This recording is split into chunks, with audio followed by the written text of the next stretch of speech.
Hi, thanks for tuning in. I'm Adam Winston from the Emek Learning Center, and I'll share a few short words on Rosh Hashanah, and in particular Hilchos Shofar.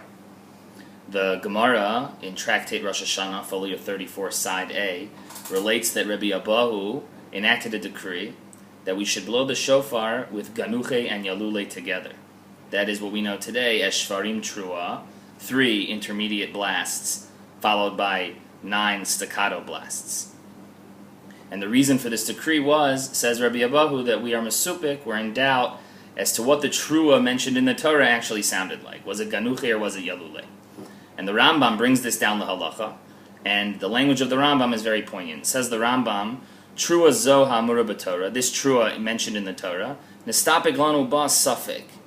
We have a suffix as to what it sounded like, lefi orech hashanim v'rov hagalus, because of the number of years and the length of the exile that we're currently in, einanu yodin heichi. We don't know what it sounds like.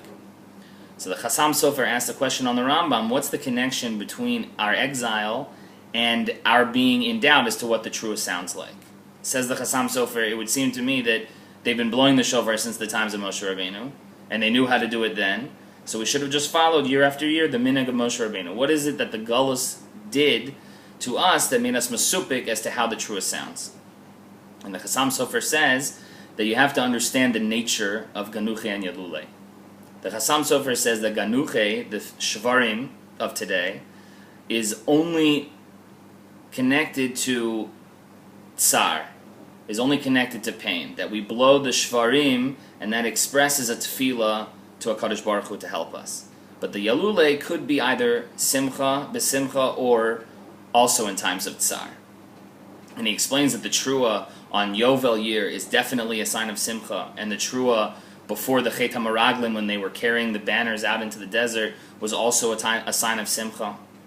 Says the Chassam Sofer, something happened at the Chet HaMeraglim. When the Meraglim came back with the negative report of Eretz Yisrael, everything changed.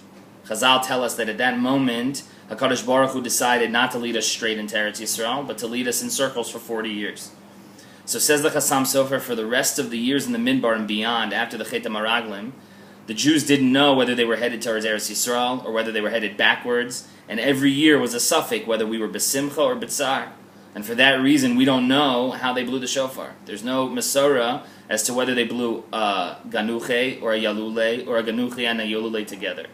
So now the connection that the Rambam makes between exile and us not knowing how to blow the Trua makes a lot of sense. That the Gullus has created in us a sense of uncertainty. We don't know where we're headed. And I think this bears a very important message for us, that in these years of Gullus, we don't know how to relate to HaKadosh Baruch Hu. The Ganuche, as a sign of tsar, as a sign of pain, represent Yira. We're afraid of HaKadosh Baruch Hu, we're afraid of Din. And we cry out and we beg HaKadosh Baruch Hu to have mercy on us. But on the other hand, we know we're supposed to have Ava. It says, V'yafta es Hashem Elokecha. We're commanded to love Hashem.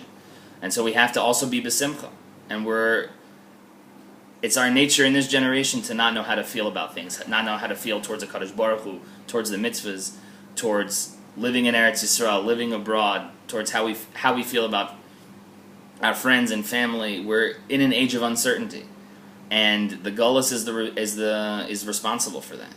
And so the avoda on Rosh Hashanah is to combine these two. The avoda on Rosh Hashanah is to work on both Yira and Ahava. The Chassam Sofer finishes the drush on Erev Rosh Hashanah by saying, why is it that we lead off with Slach lanu avinu ki chatanu and finish with Mechal lanu malkenu ki fashanu? Why is Slicha before Mechila? Says the Chassam Sofer that the Gemara in Yuma explains that if a person does tshuva miyira, from fear, that all of his sins are thrown away. But if he does tshuva me'ava, then all of his sins become skuyot, become merits. So the Chassam Sofer says an unbelievable thing, that if we throw away our averas by doing tshuva me'ira, then when we finally come to do tshuva me'ava, that we won't have any averas to turn into merits. So we ask HaKadosh Baruch Hu to give us slicha, but to hold on to our averas, so that when we finally do tshuva me'ava, we'll have merits to be converted. And that's the message of the Trua.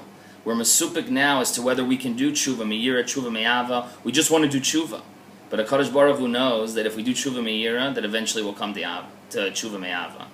So it's the bracha for everyone this Rosh Hashanah that we should do tshuva lefi madrei gasenu, according to our level, whether it's me'ira, me'ava, and HaKadosh Baruch Hu, Mirza Hashem, will bring us all to the level of ava.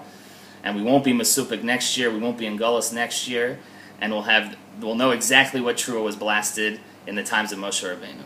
Kasiva Chasima Toiva to everyone, and if you want more information about the Emek Learning Center, you can find it online at www.emeklearningcenter.com. You'll find schedules, information, and all you could hope for. A Happy New Year.